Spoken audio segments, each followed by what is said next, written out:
If you have chronic inflammation, your hormones may be playing a bigger role than you think.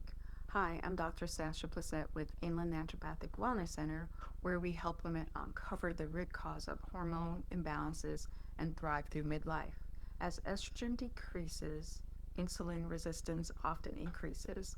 Over time, chronically elevated insulin promotes inflammation throughout the body. Researchers have found that higher levels of the inflammatory markers such as high sensitivity C-reactive protein and interleukin 6 in people with metabolic dysfunction. This ongoing inflammation doesn't just make you feel tired and achy, it also damages the inner lining of your arteries.